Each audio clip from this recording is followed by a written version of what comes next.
Nkembo kemo munteta bilumbu, munteta yuma, muntata nzambe to mazulu, ntonda bwinga bi yandankabu, yela Congo, au nom puissant de notre roi, mfumueto, ubenali kina yanzambi, yisa yela Congo, yina yisa ya Congo, mumalaki ma Congo, mumalaki ma nkembo, mumalaki ma yanda, mumalaki ma mbala, qui revient libérer, rassembler et restaurer son peuple Lumbala Isolele, dispersé au-delà du fleuve d'Nkoussi et dispersé chez le Ngoï. Bien-aimés frères et sœurs, aujourd'hui c'est le Ngonda du 9e mois de l'année, selon le calendrier divin de Yelamba le Congo. Alors nous devons observer, prier, nous prosterner devant Congo, car c'est une recommandation divine, bien aimés frères et sœurs, selon Ntsafia Yisaya, donc le rouleau d'Ésaïe, le chapitre 66, le verset 23. Kosu Ngonda, Kosu Samba, donc à chaque Ngonda et à chaque Samba, toute chair viendra se prosterner devant Congo. Bien aimés frères et sœurs, nous sommes censés observer les lois du Congo. C'est une condition sine qua non pour le retour. Parce que nous avons besoin du retour de l'archange Congo, Michael à Congo, pour venir nous venger, bien aimés frères et sœurs, parce que nos ennemis sont plus forts, plus puissants que nous. Et sans Congo, nous ne pouvons pas. Et comme on l'avait dit à travers nos pères, que lorsque nous allons retourner aux éternels sentiers, c'est-à-dire retourner dans ses lois, il viendra nous venger. Et c'est la raison pour laquelle nous martelons tout au long de nos vidéos sur l'observation, la mise en pratique des lois de Congo. Car c'est ça la condition sine qua non pour notre restauration, pour le retour de Congo, pour notre vengeance. Bien-aimés frères et sœurs. Donc nous devons continuer à prier. Et surtout qu'aujourd'hui c'est une journée de sainte convocation. Nous devons continuer à prier, bien-aimés frères et sœurs. Nous devons continuer à chercher Congo pour qu'il vienne nous venger. Vous savez, bien aimés frères et sœurs, nous sommes déjà dans l'ère apocalyptique. Donc, le monde est déjà en train de traverser des heures sombres. Le jugement des dômes, c'est-à-dire de l'Occident collectif, des dômes Babylone, a déjà commencé. Donc, vous êtes Benambala, Benaï Solele, et partout vous nous suivez.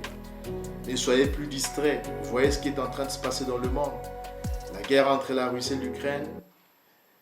La guerre au Moyen-Orient. On a fait des vidéos là-dessus. La bête qui monte de la terre, on vous l'avait dit il y a cela 2 ans passés. Que vous verrez vous-même comment est-ce que cette bête qui monte de la terre, que Congo est en train d'utiliser pour mettre fin à l'hégémonie occidentale, c'est-à-dire de l'Occident collectif, des dômes Babylone. Bien aimés frères et sœurs, donc ne soyez plus distraits, restez connectés à l'esprit Congo, à Yelamba le Congo, car les choses vont continuer à s'empirer. Les catastrophes vont continuer à se succéder les unes après les autres. Elles vont continuer à s'accélérer. Donc il faut que nous soyons préparés, bien aimés frères et sœurs. Il faut que vous soyez préparés. Donc ne soyez plus distraits. Donc le monde a déjà changé, l'architecture du monde a déjà changé. Donc l'Occident, ce n'est plus l'Occident qui contrôle, qui dirige ce monde. Parce que l'Occident, comme on vous l'a dit à travers nos précédentes vidéos, l'Occident collectif, c'est-à-dire les États-Unis, plus ses alliés, l'Union européenne, c'est cette bête qui monte de la mer. Et cette bête ne dirige plus ce monde. C'est maintenant la bête qui monte de la terre, c'est-à-dire la Russie et la Chine, ou l'ours aux 3 rangées des dents, Russie, Chine, Iran, et ses alliés, qui dirigent maintenant ce monde. Vous avez vu, lors de leur sommet qu'ils appellent le BRICS, comment est-ce que les choses se sont passées. Vous voyez comment est-ce que dans les camps de la première bête, comment est-ce qu'ils sont terrifiés de toute cette transformation. Donc, bien aimés frères et sœurs, ce n'est pas de la rigolade. Donc, il faut que vous soyez préparés. Il y a beaucoup de choses que nous allons vous révéler au moment opportun, parce que comme on nous a aussi fait voir beaucoup de choses, ok, par rapport à notre restauration. On aura le temps même de faire aussi des vidéos sur le jour des Congo, parce que bientôt Congo revient pour nous venger, comme on l'a dit. Nous les cherchons, ok, parce que nous avons compris que ce peuple-là dont parle la Bible, que vous appelez la Bible, dont parle la Toli, c'est nous. Et ce monde a été créé pour nous, bien-aimés frères et sœurs. Et même les Kifumuyama Zulu, donc c'est-à-dire la nouvelle Yalousalama, a été aussi créé pour nous. Donc c'est nous, ok, les leaders de ce monde. Vous voyez ça? Lorsque comme on va en finir avec toutes ces nations Ngo et tous nos ennemis, alors, eh bien, il va nous rétablir à notre première place. Donc, bien-aimés frères et sœurs, nous allons vous présenter le calendrier du 9e mois de l'année selon le calendrier divin de Yelambalou Congo. Alors sans plus tarder, nous allons aller prendre notre calendrier. Alors le calendrier du 9e mois de l'année, soit du 1er, ça va du 1er, donc aujourd'hui le 1er novembre, jusqu'au 29 novembre 2024. Ok, donc aujourd'hui nous sommes le 1er novembre, donc c'est le premier jour du mois.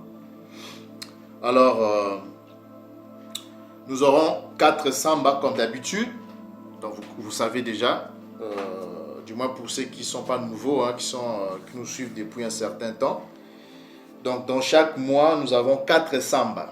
Et les 4 sambas de ce 9e mois de l'année se présentent de la manière suivante. Donc le premier samba aura lieu le 8 novembre 2024. Le deuxième samba aura lieu le 15 novembre 2024.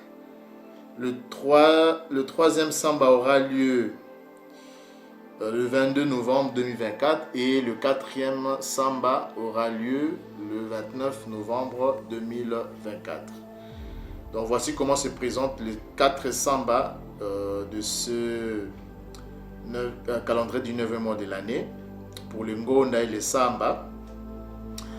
Alors, bien aimés frères et sœurs, pour ce calendrier du 9e mois de l'année, en ce qui concerne le fête, donc les saintes convocations, à l'exception d'aujourd'hui, donc du Ngonda, qui est aujourd'hui, et du 4 Samba, comme on vient de vous les présenter, nous avons une fête, une sainte convocation. Ok? Une autre sainte convocation que vous appelez la fête de la dédicace ou la fête de la consécration ou en d'autres termes, la fête des Maccabées. Ok, qu'on va aussi vous expliquer c'est quoi cette fête et si actuellement, on va dire, si nous pouvons en tout cas observer cette fête, oui ou non, on va aussi vous le dire tout au long de cette vidéo. Alors, cette fête-là aura lieu normalement selon notre calendrier, le calendrier du 9e mois. Cette fête dure 8 jours. Elle commence le 25e jour du mois qui tombe le 26 novembre 2024. Donc c'est le Nkungia Kanu. Nkungia Kanu, c'est ce que vous appelez la fête de la dédicace ou la fête de la consécration. Nkungia Kanu. Kanu, on va vous expliquer qu'est-ce signifie Nkungi, qu'est-ce signifie Kanu. Mais déjà d'emblée, comme ça, vous comprenez déjà que Nkungi veut dire fête, Kanu veut dire la dédicace, ou la consécration. Alors, c'est quoi alors cette fête? Pour l'explication de cette fête, il faut savoir que le Nkungia Kanu est la fête de la dédicace ou la fête de la consécration ou encore la fête des Maccabées. Alors, l'Nkungia Kanu ou la fête de la dédicace est une fête annuelle célébrée pendant 8 jours, commençant le 25e jour du 9e mois de l'année. Et cette fête a été instituée par Judas Maccabée. Donc Yandi Makaba, son vrai nom, son nom véritable. Yandi Makaba, c'est lui qui a institué cette fête. Ok? Ce n'est pas Nabi Massa, ce n'était pas Moïse. Et cette fête a été instituée en l'an 164 avant le Messie. Donc avant Issa et Lako. En mémoire de la purification du temple qui avait été profané par Antiochus Épiphane, selon Yochanan, ça fait Yochanan, donc le rouleau de Jean, le chapitre 10, le verset 22. Parce que beaucoup de gens ne savent pas, Isaïe Lakomo, lorsqu'il est venu sur terre, il a aussi célébré cette fête. Il a observé cette fête. Lorsque vous lisez Yochanan 10, 22, vous pouvez lire calmement à la maison. Vous allez voir qu'on dit que Isaïe là a célébré la fête de la dédicace. Mais beaucoup ne savent pas en fait localiser cette fête par rapport aux saintes convocations dans les 5 livres Pentateuque, c'est-à-dire on va dire dans la loi. Okay? Ils n'arrivent pas à localiser cette fête-là. Beaucoup ne savent pas que cette fête existe bel et bien, on va dire, en isolé. Ok? Donc, et pour retrouver cette fête-là, il faut lire les apocryphes. Et c'est par là que vous comprenez qu'il y a eu des livres qui ont été retirés, qui faisaient partie de la Toli, qui font partie de notre, c'est-à-dire c'est ce que vous appelez la Bible, ok, qui font partie de la Toli, mais qui ont été retirés par nos ennemis. En l'occurrence ici le Vatican. Vous voyez ça? Parce qu'il y a beaucoup de nos frères et de nos sœurs qui pensent que, voilà, c'est-à-dire nos pères nous ont légué 39 livres, c'est-à-dire ce qu'ils appellent l'Ancien Testament. Bon, d'abord, l'Ancien Nouveau Testament, ces termes-là, nos pères ne l'ont jamais connu. Okay? Ancien, Nouveau, ce sont des hérésies édomites. Ce sont des inventions édomites. Ça n'a jamais existé comme tel. Okay? Nous sommes toujours dans l'ancienne alliance. Okay? La loi n'a jamais été abolie. Donc plutôt utiliser les termes, les livres avant le Messie ou après le Messie, peut-être comme ça. Ça peut aller, ça va un peu mieux comme ça. Okay? Donc, ce que je suis en train de dire, c'est que par rapport à certaines questions que j'ai vues dans les commentaires, je pense l'avoir déjà répondu à ces questions-là, mais je vais encore me répéter. Okay? Je dis ceci. Ce que vous appelez aujourd'hui la Bible, ces formats-là, okay? Ces manuscrits-là, ce que vous appelez la Bible aujourd'hui, ce n'est qu'une partie, okay, des livres bien concoctés par le Vatican. C'est le Vatican qui a fait cette sélection des livres que eux, okay, parce que après avoir sélectionné ces livres, qu'est-ce qu'ils vont faire? Ils vont encore modifier. Ils vont retoucher, ajouter, retirer.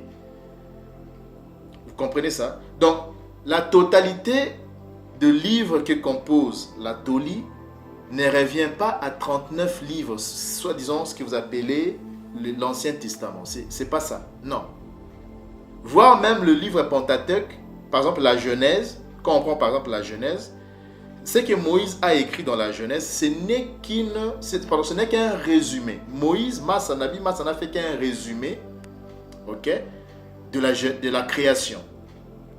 Mais si vous voulez avoir d'autres détails sur le jour de la création, sur la création, il vous faudra lire des livres apocryphes.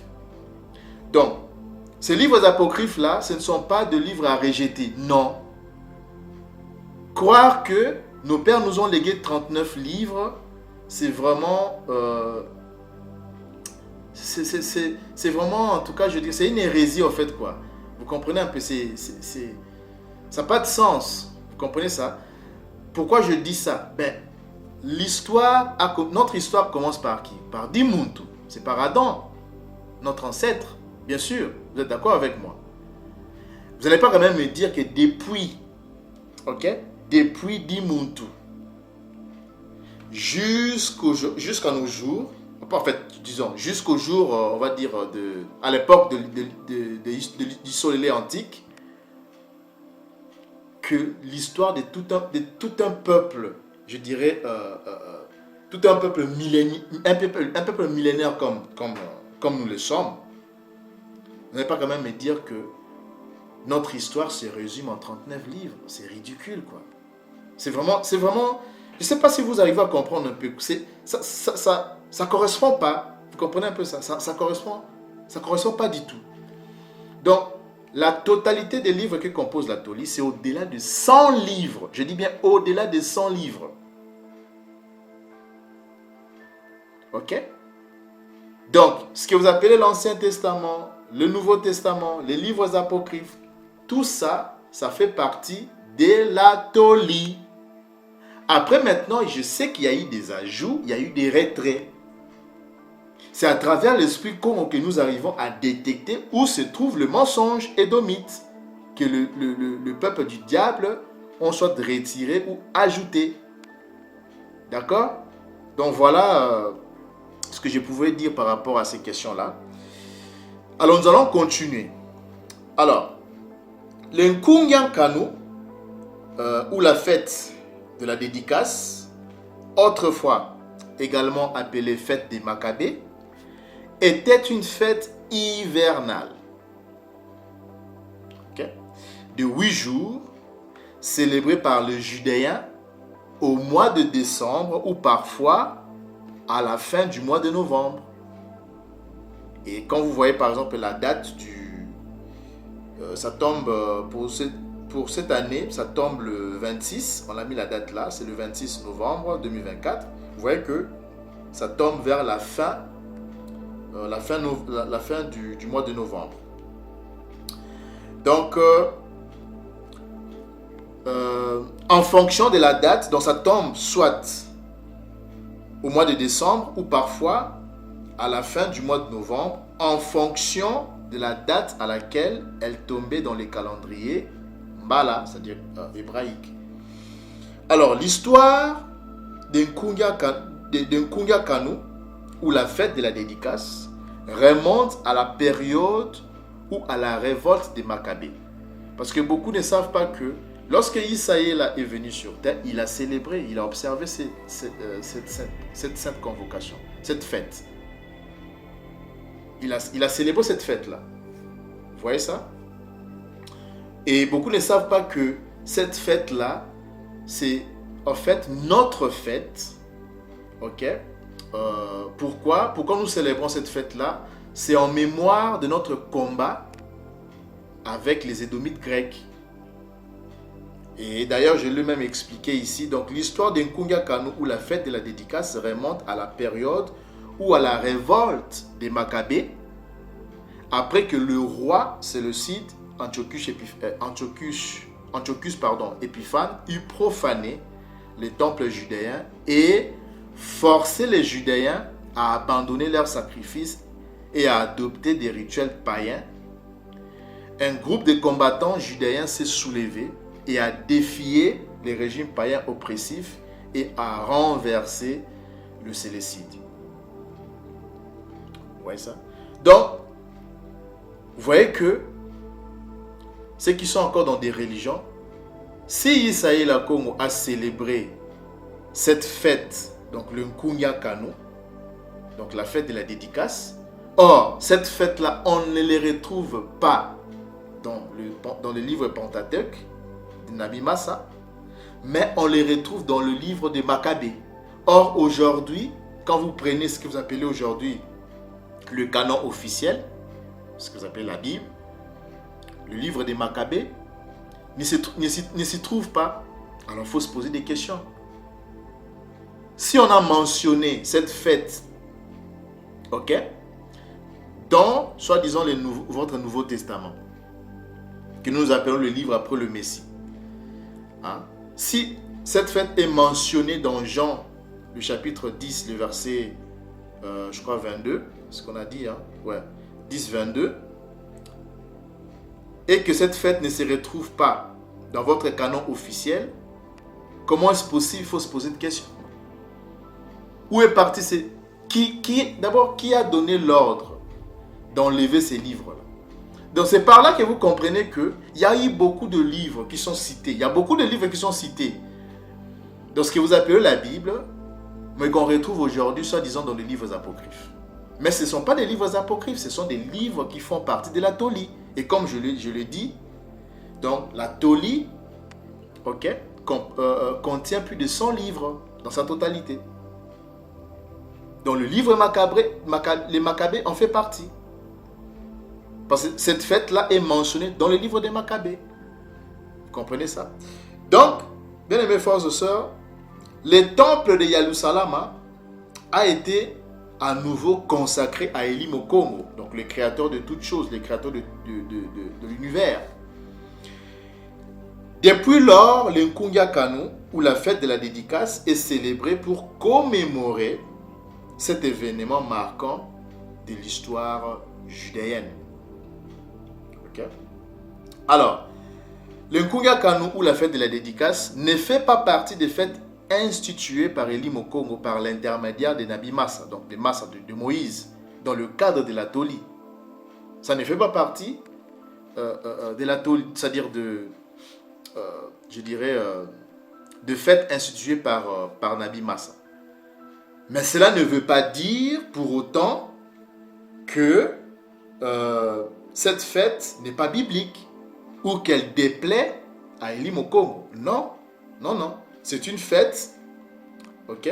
C'est une fête qui fut établie par Yandi Makaba, que vous appelez Judas Maccabée. Et ça, vous pouvez lire ça dans 1 Maccabée, le chapitre 4, le verset 36, à partir du verset 36 jusqu'au verset 59. C'est là où on parle de la fête de la dédicace, que le Messie Isaïe Lakongo a aussi célébré. Ok? Et vous pouvez aussi lire ça dans 2 Maccabées, le chapitre 10, le verset 1 à 6. Donc cette fête, établie par Yandi Makaba, et qui s'est célébrée en hiver. Quand on dit hiver, vous savez que ce n'est pas hiver là où il neige, parce qu'on a même fait des vidéos là-dessus. Hein, ça veut dire tout simplement pendant la saison froide, parce que en histoire antique, il y a 2 saisons.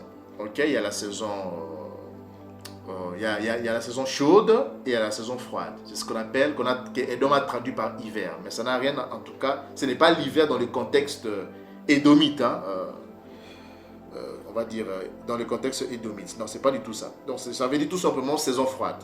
Donc c'est une fête qui s'est célébrée pendant la saison froide, donc en hiver, pendant 8 jours.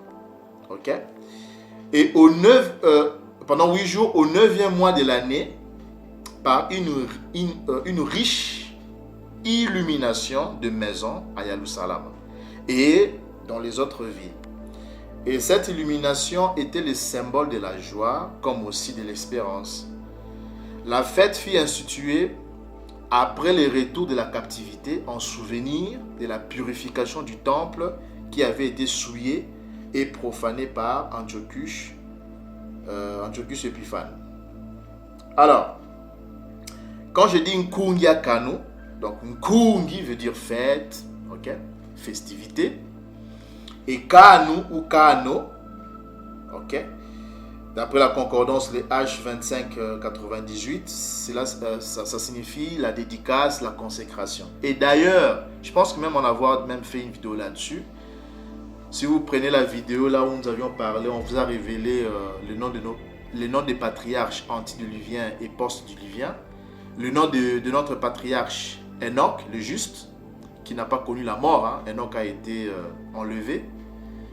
Ok, et même, c'est même le scribe. Hein. Enoch en fait, Enoch, c'est le scribe, on va dire, dans le cieux. Bon, peut-être vous allez me poser des questions, mais Nabi, où est-ce que vous tirez tout ça? D'où sortez-vous tout ce que vous dites là? C'est pour ça que je dis que je vous recommande toujours de lire les livres apocryphes. Ok? Donc, Enoch, Abel, par exemple, hein, lorsque vous lisez les livres apocryphes, on aura aussi le temps peut-être de faire aussi des vidéos là-dessus. Abel, c'est le juge. Ok? Abel est juge dans le ciel. Et Enoch, c'est le scribe. C'est lui qui qui enregistre, ok, je dirais, tout le bien et le mal que nous faisons, que les humains font sur terre. Donc c'est lui le scribe au niveau des cieux. Ok. Donc Kanu, c'est aussi le nom du patriarche Enoch. Et d'ailleurs, si vous savez que chez nous, les noms ont une grande importance parce que ça prédit déjà ce que l'enfant va devenir. Donc c'était déjà quelqu'un qui devait être consacré. Parce que comme son nom l'indique, donc Kanu, qui vient du verbe kokana, pour ceux du moins qui maîtrisent la langue, kokana qui veut dire vouloir, avoir l'intention, se donner, se consacrer, dédier. Ok. Donc c'était aussi le nom du patriarche Enoch. Enoch ne s'appelait pas Enoch, mais il s'appelait Kanu. Et en bala lingala, on dit Kano. Et en bala Kikongo, c'est avec le U, donc Kano. Okay? On peut dire soit Kanu ou Kano, parce que le U et le O se confondent en paléo-mbala.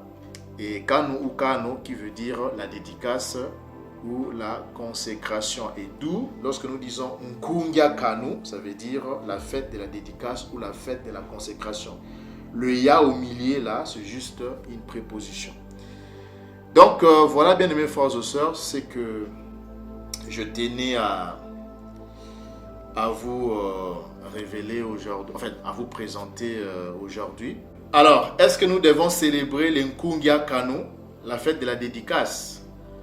La réponse est non, parce que les conditions ne sont pas réunies. Le temple a été détruit, Yerushalayim a été détruite. Donc nous attendons la nouvelle Yerushalayim qui descendra du ciel pour retourner à la célébrer. Nous sommes encore dans la dispersion, donc cette fête est mise entre parenthèses. Ok, bien aimés frères et sœurs. Alors, pour ceux qui veulent télécharger le calendrier du 9e mois de l'année pour le Ngonda et le Samba, nous allons le publier dans notre site web www.malongikongo.com. Comme ça, vous allez vous y rendre pour le télécharger. Donc voilà, bien aimés frères et sœurs, Ngonda Malamu, à vous tous, de partout où vous nous avez suivis, que Yela Kabukongo vous bénisse, au nom puissant de notre chef, Yisaye la Congo, Mikaye la Congo, Tonda.